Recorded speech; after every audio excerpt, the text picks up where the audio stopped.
Ternyata dua jenderal yang kita harapkan bisa melakukan penegakan hukum dengan benar, yang satu justru merupakan otak daripada kriminalisasi.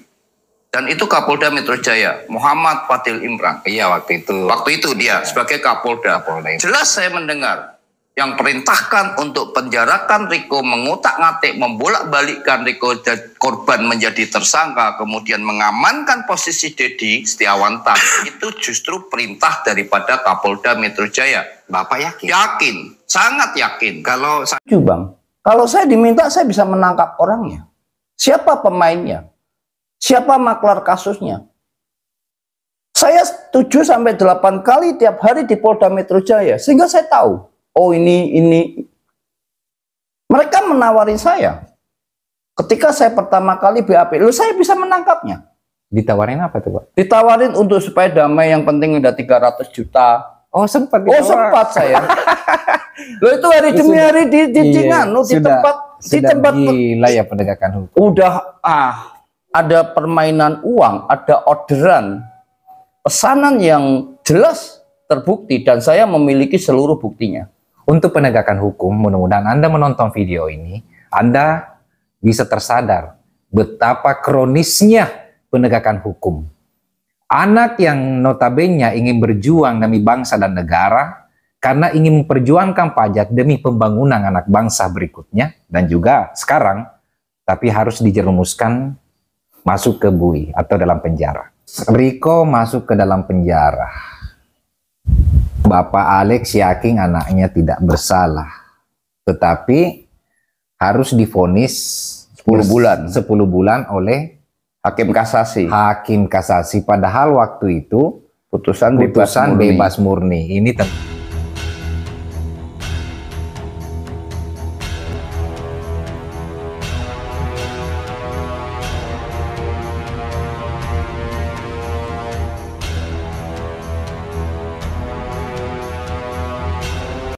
Bismillahirrahmanirrahim. Assalamualaikum warahmatullahi wabarakatuh. Alhamdulillah, pada sore hari ini saya bertemu dengan Bapak Alex, di mana beliau anaknya yang bernama Riko yang masuk ke dalam penjara. Beliau sekarang ini mengidentik namanya Papa Riko. Papa Alex, Papa Riko. Siap. Alex, Papa Riko. Nah, untuk seluruh teman-teman faktual, ada beberapa pertanyaan yang tentu akan saya sampaikan kepada Bapak Alex Papa Riko berkaitan dengan aksi-aksi beliau di media sosial, baik dari aksi langsung turun ke jalan, bahkan ada sampai terjun ke kolam HI, bundaran HI ya, HI, dan juga naik sepeda motor, jalan kaki, tangan digembok, dan segala macam. Inilah tokoh yang menyuarakan kebenaran, di mana ketidakbenaran sekarang merajalela. Dan beliau selaku orang yang menuntut keadilan tak henti-hentinya sampai sekarang ini, demi tegaknya rasa kepedulian, rasa keadilan di Republik yang tercinta ini. Nah, untuk seluruh teman-teman faktual, kita langsung bertanya langsung kepada Bapak Alex Papa Riko, sebagaimana argumen narasi beliau yang sangat menyoroti penegakan hukum, khususnya kepolisian, kejaksaan, dan pengadilan. Kurang lebih seperti itu. Nah, yang ingin pertama saya tanyakan adalah, melihat dari media sosial Alex Papa Riko, yang begitu senter sekali yang saya lihat berkaitan dengan Bapak betul-betul menyoroti dua tokoh dari Polri, baik dari Pak Kapolri, Bapak Jenderal Listio Sigit Prabowo, dan juga Bapak Komjeng, Bapak Muhammad Fadil Imran. Nah, yang saya mau tanyakan kepada Bapak adalah, apa sih yang membuat Bapak Alex Papa Riko ini begitu menyoroti penegakan hukum di Republik ini, khususnya Pak Kapolri dan Bapak Komjen Pol Fadil Imran? Ada jawaban, Pak? Oke, terima kasih ya. Assalamualaikum warahmatullahi wabarakatuh. Waalaikumsalam. Buat seluruh penonton faktual, bahwa Kita tahu ya, saya mulai saja. Kita tahu bahwa pimpinan tertinggi Polri adalah Pak Kapolri yang langsung bertanggung jawab kepada Pak Presiden. Kemudian yang kedua adalah Kapolda Metro Jaya waktu itu, Bintang 2, sekarang sudah menjadi Kabaharkam, yaitu Bapak Muhammad Fadil Imran, selaku Kapolda Metro Jaya yang bertanggung jawab terhadap persoalan hukum di teritorial ya DKI Jakarta dan sekitarnya. Nah, saya menyoroti kedua tokoh ini mengapa? Karena mereka tahu akan terjadinya pembungkaman ya atau penjarakan anak saya Riko Pujianto yang sama sekali tidak bersalah. Itu kita buktikan di dalam putusan PN Bekasi pada tanggal 6 November yang menyatakan bahwa Riko bebas murni. Riko bebas murni dari segala dakwaan, yang mana dakwaannya pasal 374 KUHP, nanti kita bisa bahas lebih dalam tentang penempatan pasal itu. Kalau bebas murni kenapa harus ditahan, Pak? Oke, nah pertanyaan yang bagus ya, kenapa harus ditahan? Setelah Riko dibebaskan kurang lebih 1 tahun, kita mengajukan, jaksa mengajukan kasasi. Iya. Yang mana di dalam kasasi tersebut, ada lagi permainan hukum yang jelas bisa saya buktikan dilakukan oleh pihak jaksa dan pihak Pengadilan Negeri Kota Bekasi. Ya, hakim sebagai sekretaris PN dan ketua pengadilan yang mencoba dan mereka cukup berhasil tidak menerima kontra memori kasasi kami. Artinya hanya memori jaksa yang naik ke Mahkamah Agung. Dan di situ kejahatan yang luar biasa supaya di Mahkamah Agung mereka bisa membatalkan putusan PN karena tidak ada kontra memori kasasi kami, dan itu dipermainkan di tempo. Jadi saya jelasin, izin 14 hari masa tempo kita menjawab kontra memori kasasi. Ketika saya meminta memori kasasi jaksa, mereka katakan bahwa akan dikirim ke rumah ke Semarang. Namun batas memori kasasi atau kontra memori kasasi kami itu 14 hari atau sampai 14 Desember. Yeah. Dan memori jaksa tersebut tiba di rumah saya tanggal 14 Desember juga. Di hari saat akhir daripada batas itu. Namun kita paksakan untuk menerima dan mereka terima. Tapi kita jelas kalah karena ibarat bertanding kita tidak dibawai raket dalam bulu tangkis sementara dia menggunakan raket. Jadi Bapak Alex yakin kalau Riko tidak bersalah? Iya, pasti. Pasti yakin? Pasti yakin. Lalu itu kan pernyataan Bapak ya? Iya. Tapi dari prospek hukum, baik dari Polri, Kejaksaan, dan Pengadilan yang memutuskan Riko bersalah? Kasasi. Kasasi. Hakim kasasi di Hakim MA. Iya. Menurut Bapak ada nggak ada permainan, ada sogokan nggak di dalam itu untuk memenjarakan anak Bapak? Untuk penjarakan anak saya, langsung aja lah. Oke, untuk penjarakan anak saya ini tidak bisa dibantah lagi. Di situ terjadi permainan yang sangat dahsyat. Yang mana? Uang. Iya, permainan industri hukum. Industri hukum yang mana dipaksakan sedemikian rupa dari pengenaan pasal, kemudian saksi palsu, kemudian barang bukti palsu, yang mana udah saya ungkapkan semua di PN Bekasi. Bapak yakin kalau akan ada oknum yang disogok? Izin Bang, saya tidak sepakat dengan oknum ya. Oh, iya, saya menolak kata oknum karena di sini institusi. Oknum ketika mereka melakukan satu kejahatan tanpa menggunakan label atau surat-surat pro justice, tanpa menggunakan surat-surat perintah, tanpa menggunakan P19, P21, dan seterusnya. Itu oknum. Tapi ketika mereka menggunakan surat resmi, penahanan, penangkapan, P21, dan sebagainya, itu bukan oknum. Institusi. Institusi Polri, institusi jaksa. Jadi mohon izin, saya menolak kata oknum.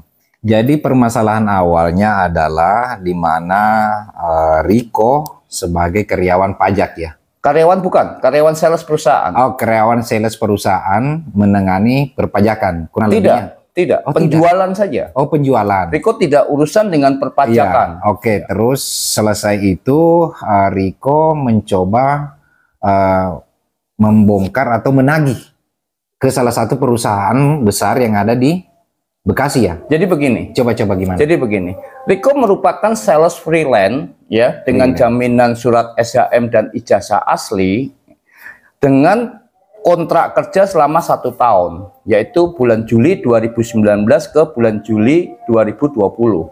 Nah, ketika kontrak itu habis, saya tahu ternyata di penjualan Riko di wilayah Jawa Tengah, ini pabrik ada di Kota Bekasi, PT Pratama Prima Bajatama yang bergerak dalam bidang besi, Wermes maupun BRC, itu menggelapkan pajak negara dan melakukan tindak pidana pencucian uang. Nah, oleh sebab itu saya memaksa Riko untuk keluar. Karena Riko belum habis kontraknya, nanti Pak, kalau udah habis, oke. Tapi saya tunggu bulan Juli nggak keluar, Agustus nggak keluar, September nggak keluar, Oktober nggak keluar. Saya tanya lagi, kenapa kok nggak keluar? Karena sertifikatnya masih ditahan, Pak. Dan Riko itu harus mencarikan sales pengganti sebelum dia mengundurkan diri. Sebelum dia resmi keluar. Padahal itu kontrak sudah habis, sudah nggak ada ikatan kerja apapun. Status hukum maupun kedudukan hukum itu nggak ada. Yang membuat Riko di sini ditahan, apa yang membuat dia harus ditahan? Sedangkan dia hanyalah sebatas sales saja. Ya itu tadi, karena tekanan dari atas ataupun ada permainan uang, ada orderan, pesanan yang jelas terbukti dan saya memiliki seluruh buktinya. Jadi Riko di sini bersentuhan dengan perusahaan, Pak ya? Ya, di luar dari BUMN, perusahaan swasta. Swasta. Jadi izin, Bang. Bahwa Riko merupakan sales yang bertugas di Jawa Tengah, yaitu melayani kurang lebih 18 toko dan CP. Pengambilannya cukup besar, ya. Arti omsetnya Riko kurang lebih 1,5 sampai 2 miliar per bulan. Nah, di dalam penjualan itu biasanya kan ada pajak penambahan nilai atau PPN.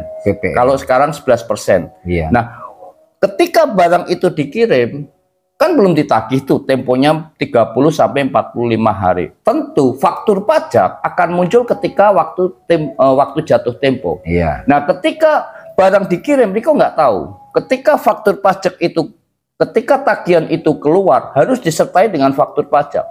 Nah, karena perusahaan yang dimiliki oleh Dedi Setiawan Tan alias Acuan ini memang sengaja menggelapkan pajak negara, sehingga nota yang dipakai nota putih. Tidak ada faktur pajaknya. Jadi ada rencana dari pihak perusahaan swasta ingin menggelapkan pajak. Loh, sudah dilakukan. Sudah dilakukan. Cuman Riko bersikuku keras meminta faktur pajak kepada perusahaan. Artinya di sini Riko kalau ditarik sebagai pejuang pajak. Iya. Tetapi harus dipenjarakan. Iya. Untuk seluruh teman-teman, pajak adalah penentu pembangunan kita. Baik pembangunan SDM dan juga pembangunan dari segala lini di Republik ini. Pajak adalah tempat kebutuhan, salah satu kebutuhan utama di Republik ini. Jadi kalau perusahaan yang notabene harus taat pajak, lalu mempermainkan pemerintah, mempermainkan karyawan-karyawannya karena tidak taat pajak, maka Republik ini dalam keadaan tidak sedang baik-baik saja. Untuk penegakan hukum, mudah-mudahan Anda menonton video ini, Anda bisa tersadar betapa kronisnya penegakan hukum. Anak yang notabene ingin berjuang demi bangsa dan negara, karena ingin memperjuangkan pajak demi pembangunan anak bangsa berikutnya, dan juga sekarang, tapi harus dijerumuskan masuk ke bui atau dalam penjara. Tentu memperhatikan sekali. Oke, kita lanjut teman-teman. Terus Riko masuk ke dalam penjara. Bapak Alex yakin anaknya tidak bersalah, tetapi harus divonis 10 bulan oleh Hakim Kasasi. Padahal waktu itu putusan bebas murni. Ini tentu sangat kontradiktif kalau mau ditarik kemana-mana Pak Alex ya. Yeah. Oke. Seperti itu Bapak Alex. Sebelum saya menuju ke pertanyaan berikutnya, ada tambahan atau sudah cukup? Bahwa pajak itu ya dipergunakan untuk memberi fasilitas gaji, juga biaya operasional penegak hukum, Iya. salah satunya polisi dan jaksa. Dalam arti saya dan Riko memperjuangkan APBN agar meningkat, agar bisa meningkatkan biaya operasional, salah satunya polisi dan jaksa. Namun sebaliknya, kami yang memperjuangkan kepentingan negara, dalam hal ini institusi Polri, justru dibungkam dan dipenjara. Dan menggunakan, selama 3 tahun, menggunakan APBN. Mereka membungkam Riko Pujianto dengan menghabiskan berapa biaya itu? Penyelidikan, penyidikan, sidang, dan lain sebagainya. Tentu menggunakan biaya negara. Dan rakyat ini dirugikan. Iya. Demikian, itu tambahan saya. Pak sangat menyoroti Pak Kapolri Ya, dengan Irjen Pol apa ya, Muhammad Fadil ya, Imran. Irjen Pol ya, Ya, Muhammad Fadil Imran. ya.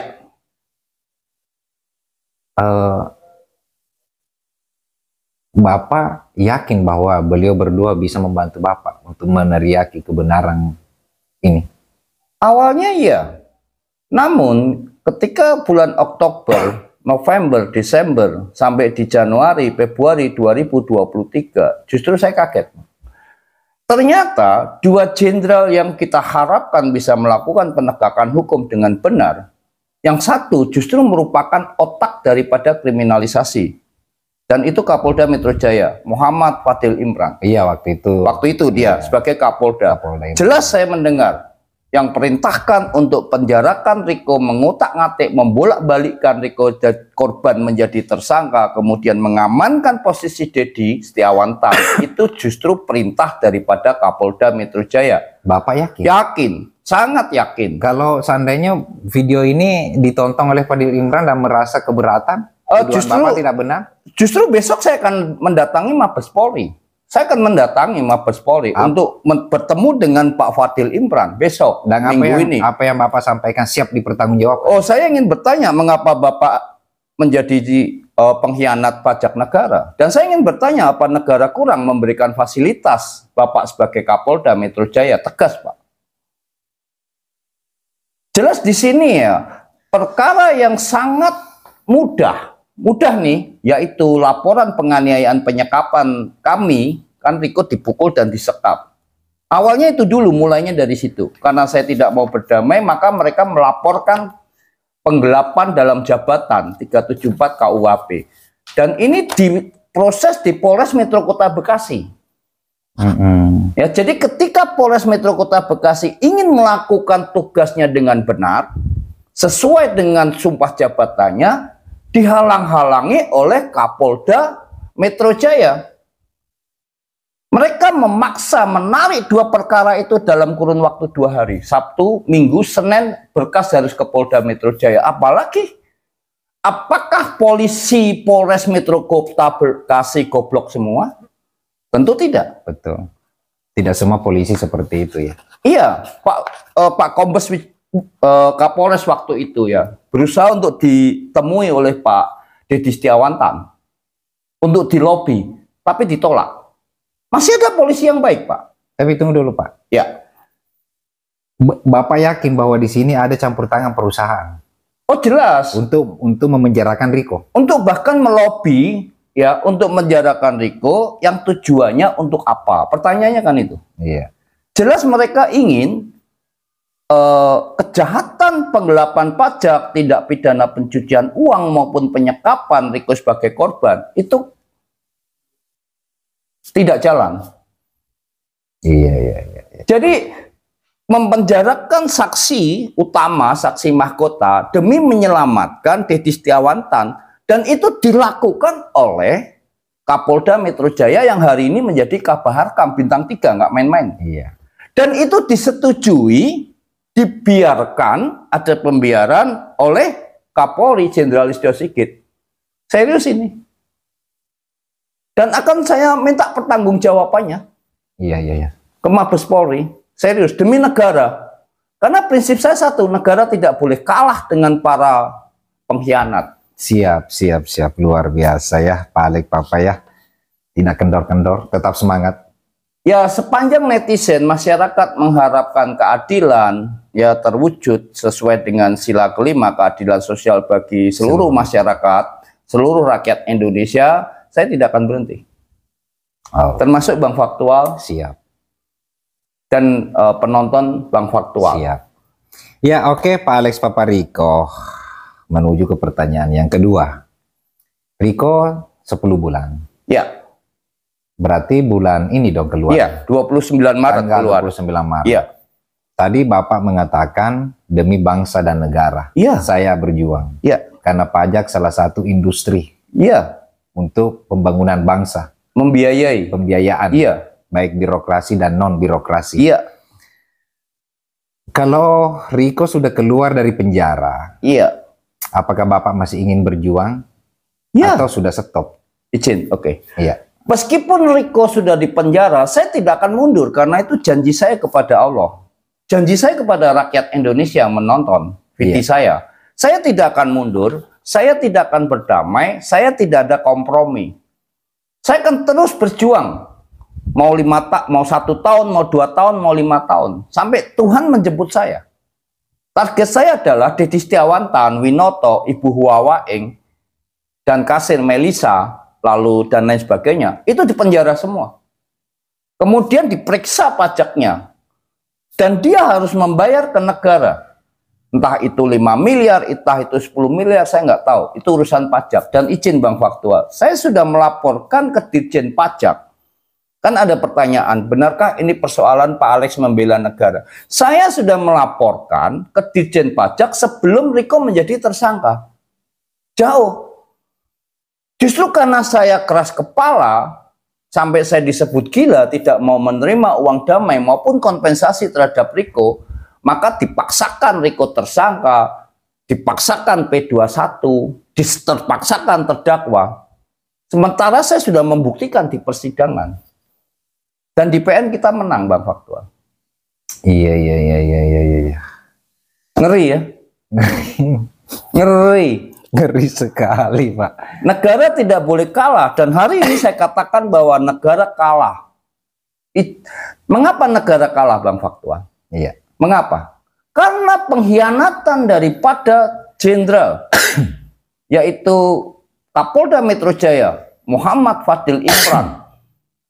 Ngeri. Dan hari ini dia menjadi bintang 3 Kabaharkam. Bagaimana negara ini menjadi lebih baik ketika pimpinan yang cukup tinggi, ada 9 jenderal pangkat komjen, salah satunya Fadil Imran, dan dia posisi di Kabaharkam yang memiliki mental pengkhianat. Saya nggak main-main, saya tidak bercanda. Apa jadinya bangsa kita ini jika petinggi Polri yang cukup dominan di dalam bertanggung jawab terhadap keamanan negara, Kabaharkam ini. Ngeri, Bang.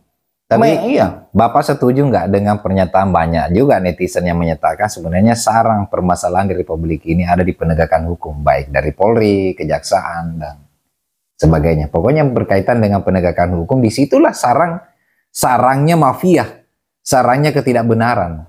Bukan hanya setuju, Bang. Kalau saya diminta, saya bisa menangkap orangnya. Siapa pemainnya? Siapa maklar kasusnya? Saya 7-8 kali tiap hari di Polda Metro Jaya, sehingga saya tahu, oh ini. Mereka menawarin saya. Ketika saya pertama kali BAP, saya bisa menangkapnya. Ditawarin apa tuh, Pak? Ditawarin untuk supaya damai, yang penting ada 300 juta. Oh, sempat Oh, sempat saya.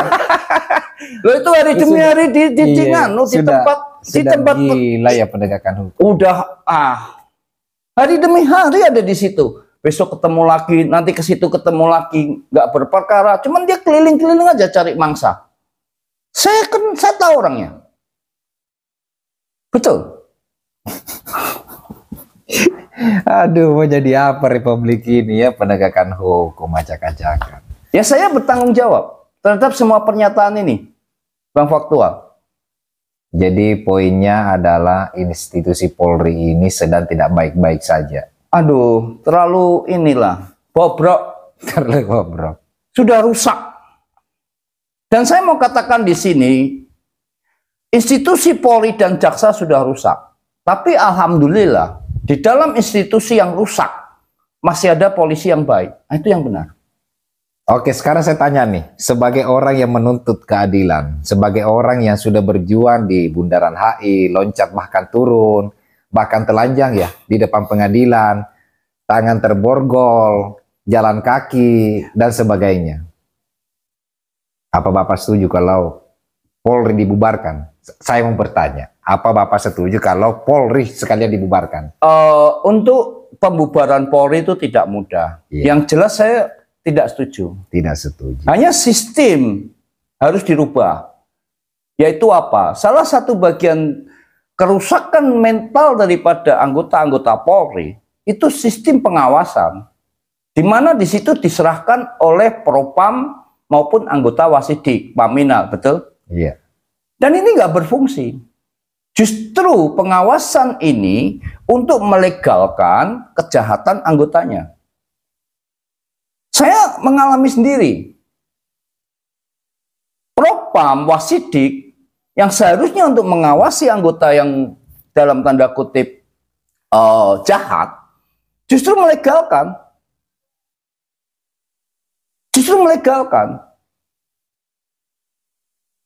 Jadi artinya saya sudah membuat VT Bang, faktual.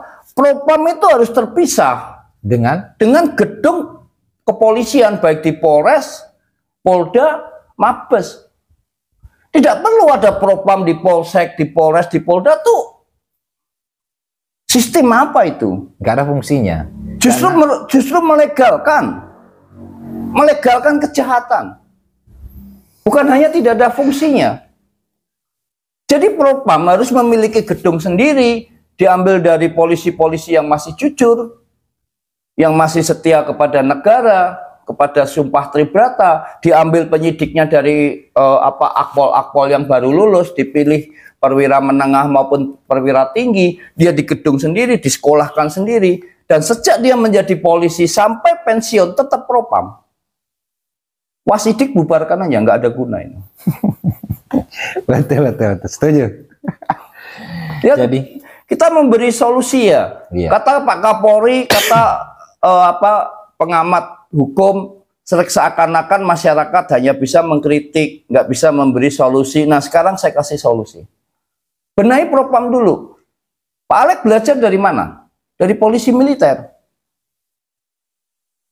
Pak Kapolri seharusnya sowan ke Panglima, belajar bagaimana menata PM.